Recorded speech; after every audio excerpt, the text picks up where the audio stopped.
Welcome back to Tony McGee's Pro Football Plus. Well, when I think about this individual, they were from Battle Creek, Michigan. Well, with that name already, you know that they were going to be an impact player in the NFL. And when you think about fashion, when everybody else was wearing low-top cleats, he was wearing black high-top cleats. I want to welcome number 78, Bernie Mac. I mean, Tony McGee. Okay, all right. But really, Tony, you could have played Bernie Mac. What you mean I'm good? You know, you always say that, Donna, but you know, a lot of people tell me that. Well, you know what? A lot of people don't know about your college career or how you got started and everything, because when I was reading up about you, they were saying that you had a chance to go to Michigan State. You turned that down, full scholarship. You had a chance to go to Nebraska. These were like major programs, and you chose Wyoming. Why? Well, when I was going to Michigan State, I came out, I was 6'3", 175. Bubba Smith was graduating that year, and everyone was killed. Bubba killed. They were national champions.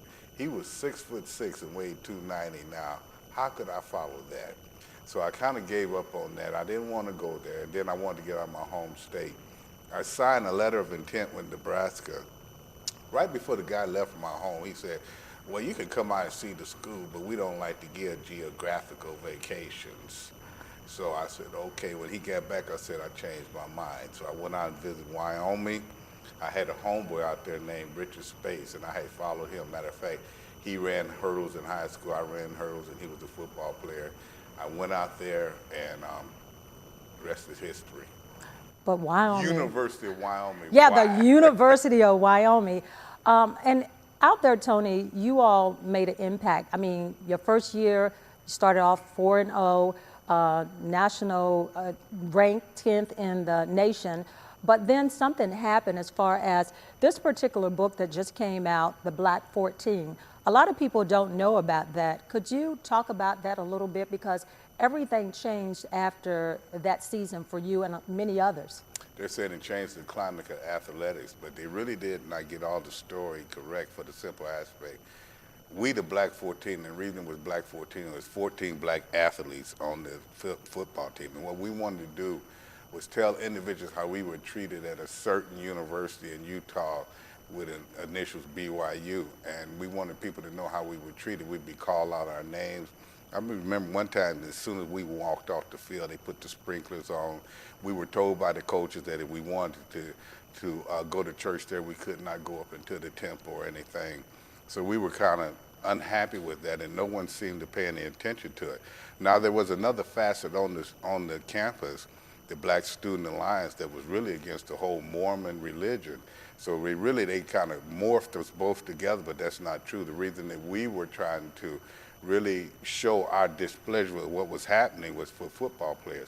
So we had these armbands we put on, and we went to the coach to just let him see them and say, okay, can we wear them in the homecoming game?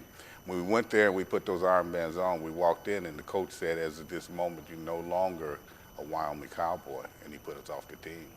I mean, that was like something major to happen as far as you wanting to make a statement with the armbands, and you all were 4-0, and after that moment, this team and program went downhill. At that time, after 4 games, I had 11 sacks. As a matter of fact, I had 7 in one game against the Air Force.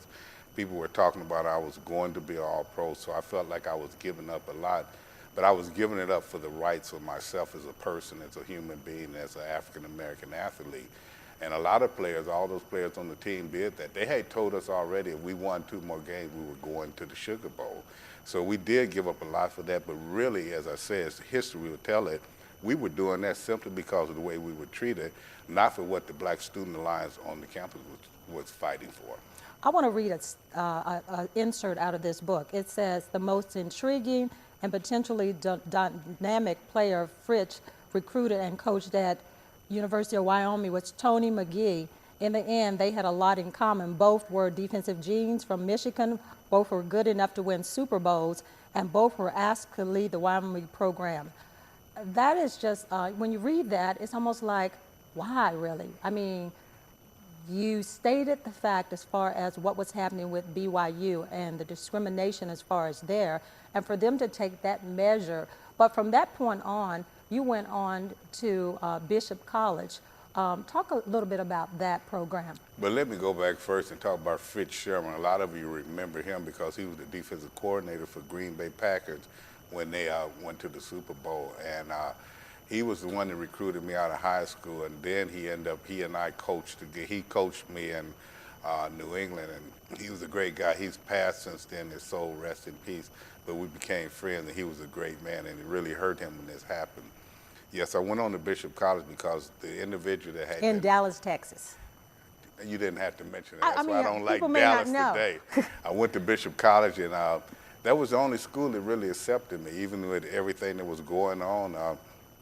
The schools kind of blackballed us. No one wanted us. So a friend of mine went down to Bishop College, and the coach down there was Coach Fisher. And Coach Fisher called me and interviewed me over the phone. He gave me a scholarship sight unseen. I went down there and I played in 9 games my senior year. I had 109 tackles, and I made all Texas team. I made the Black All-American. And I thought Dallas was going to draft me. These guys did not even look at me. So every time I got an opportunity, I put it on them. Well, when you think about, the Wyoming situation and as far as going to Bishop College, you were projected to be a first-round draft pick, but you ended up in the 3rd round. Talk to me a little bit about that and your outlook on how this all played out, because guess what? You still ended up in the NFL.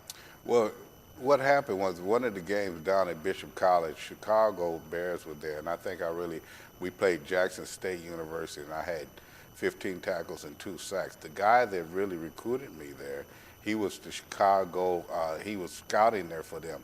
I got drafted, and I was in the All-Star game, the Chicago Tribune All-Star game. And he came to me and he said, you really need to keep your nose clean. You're a 3rd-round draft choice, but at the same time, you have something following you. He said, you were going to be drafted #1 by the Los Angeles Rams, but they called the University of Wyoming, and they told them you were a troublemaker, therefore you fell to the 3rd round, and this will follow you. And it did follow me throughout my career. But you ended up playing with Chicago, New England, ended up with the Redskins. You were known in New England as Sack Mac McGee. Talk to me a little bit about that name and where that came from. Well, they even said, hey, name the defense after Tony McGee. Yeah, they did. They had a Tony defense. As a matter of fact, Bill Parcells and Fritz Sherman put that together. And I was there for 8 years, and I had 75 sacks in 8 years. And so I visited the quarterback quite a bit. But at the same time, I had a lot of good players around me. We had a good team.